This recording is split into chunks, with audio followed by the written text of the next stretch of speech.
One-on-one. I am joined by my co-host Barrett Guess. I am Jason Colicchio. We're warming up here, where the pitches are hot and the takes are hotter. Barrett, it's that time of year. Yeah, spring training starting, and surprisingly, there's a lot of unsigned talent out there in the MLB. Yeah, according to MLB.com, there's over 100 free agents, still not reporting anywhere for assignment. Big names like James Shield, Dallas Keuchel, Carlos Gonzalez, Gio Gonzalez, Adam Jones, and Craig Kimbrell.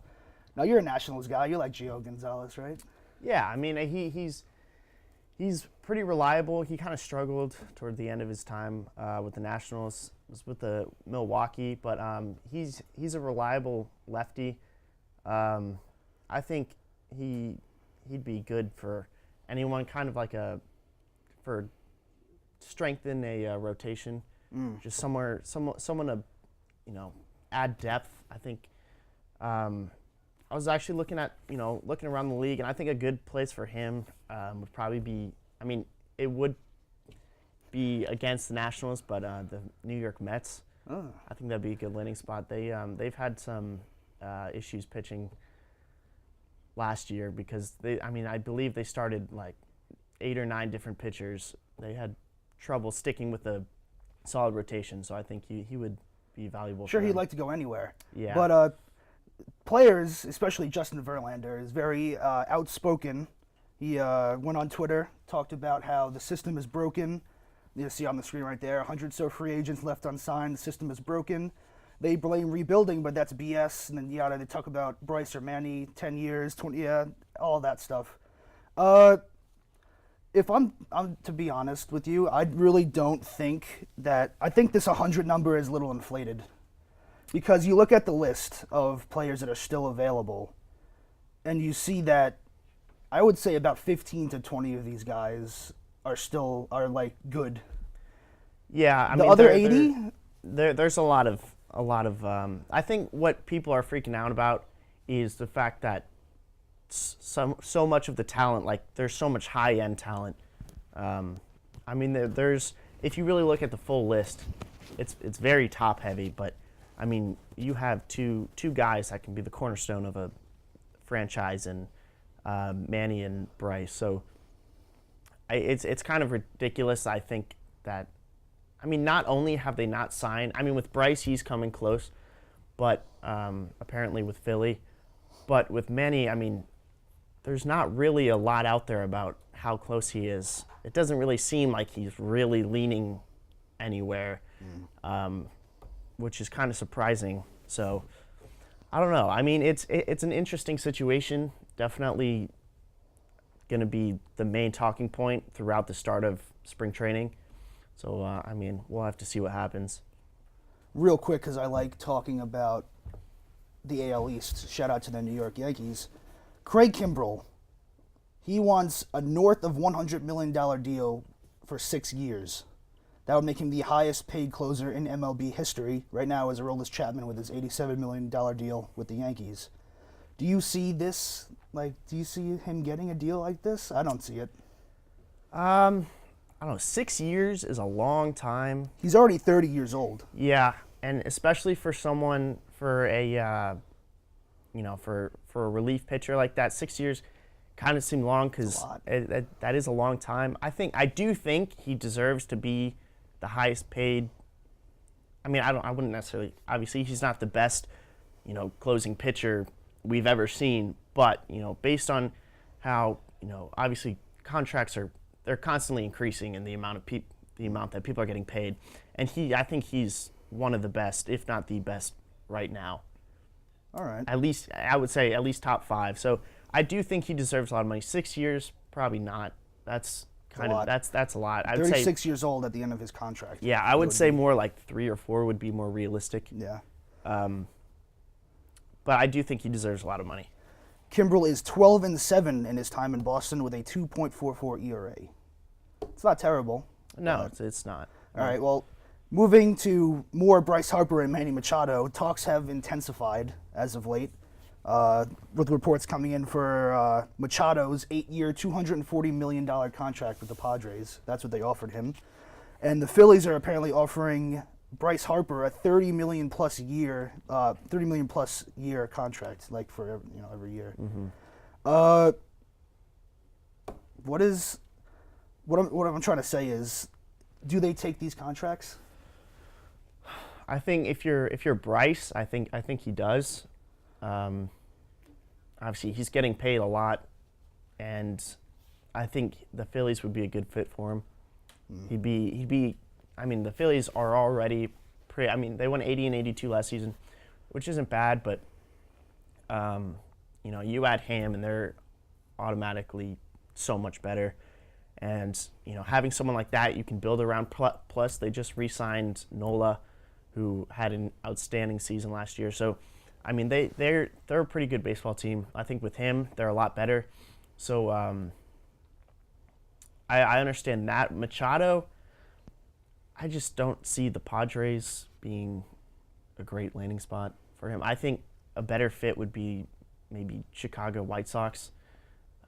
They are plus 500. Yeah, I think that would be a better fit because they do have – Chicago has really good farm system. They got a lot of young talent.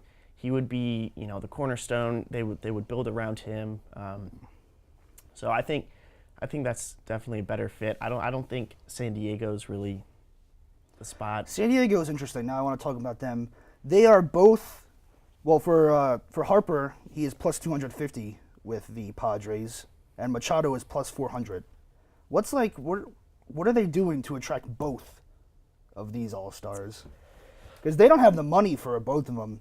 We see with Machado's 8-year, $240 million, which I don't think he was aiming for $300 million plus. And they just kind of like low. They just soft tossed. Yeah. This little contract at him. I don't. It's hard to tell. I don't know exactly what makes it such like a desirable place. I think maybe part of it would be that. I mean, it's hard to say this because they would be like the guy pretty much anywhere they go, but like they would be without a doubt the number one, like far and beyond the best player in San Diego. But I don't know. It's really hard. It's hard to come up with why both these players are looking at San Diego. If you look at the Padres in the past, they're kind of known for going on big spending sprees. You look at like 3 or 4 years ago, they signed all those free agents like Matt Kemp, and they just got a ton, and it just didn't work out. By midseason, they were shipping off everyone. Yeah, the Padres haven't been very good in a while. Not at all. Trying to add Manny, I guess, would help, but I don't see it helping that much. I don't think so. I think they gotta. I mean, the good thing about these two is they're both still young. Yeah, so if they did sign one of them, they would have time to rebuild around them.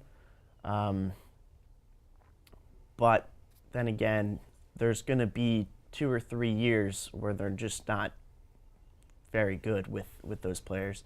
So I don't know. We'd have to see. But I don't see either of them going to San Diego. All right, then quickly, give me a place that you think Harper and Machado are going to land. What is your predictions for their signings? I think Harper. I think he's a better fit in San Francisco, but I think he's going Philly because that's what all the talk's about right now. I think Machado. I would have to say. Again, I think the White Sox. All right, White Sox. Chicago. I don't think they're not going to the same place. All right, yeah, I don't think they're going to the same place either. Well, for Harper, I'd also have to probably say the Phillies. Yeah. We see the Phillies acquiring Real Muto in a trade, JT Real Muto. And Harper's always mentioned him, actually. Surprisingly, I don't know why, but he's always wanted the Nationals to get him. So that was probably a big push once the Phillies got him. And for Machado, I'd probably have to go with the Padres. You think so? I don't think he's going to get a higher contract offer from the White Sox. I think they're going to, maybe they do. You think he's going straight after the most money possible? I think he's going after the money. You think so? Yeah. Okay. All right, now we go to the Is He Worth It segment. I'm very excited. We for this segment, we both research a player, and it's pretty much a guessing game. We say their RBIs, home runs, ERA, if they're a pitcher, and all that, and we try and make the other guy guess who it is. So, Barrett, why don't you hit me with your player? Okay, so right off the bat, he's a pitcher. He's signed on a 6-year, $126 million contract. All right, give me his numbers. So he'll be making $20 million this year, 22, then 22, then 19, then 18. That's a lot of money. Over the next 5. It is a lot of money. So this past year, he was hurt, went 1-3, 4.95 ERA. Pretty awful season. His WAR was negative .2. He had a 1.425 WHIP, and although he's a big strikeout guy, 11 strikeouts per 9 innings. He is a 4-time All-Star.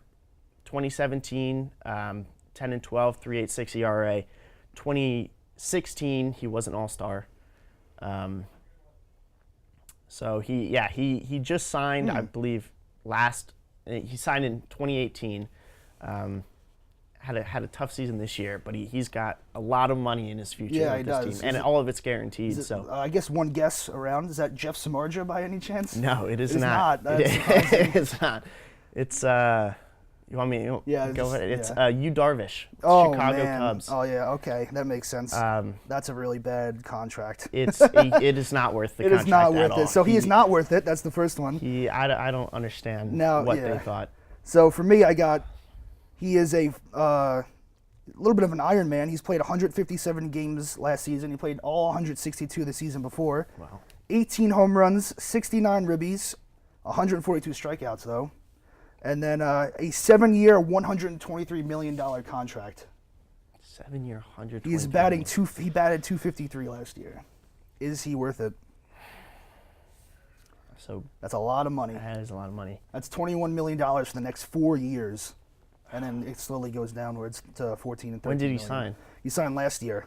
Last year. Oh man. I don't know. I'm gonna. That's tough. The first thing that came to my mind was Chris Davis, but that can't be right. No, that is Eric Hosmer.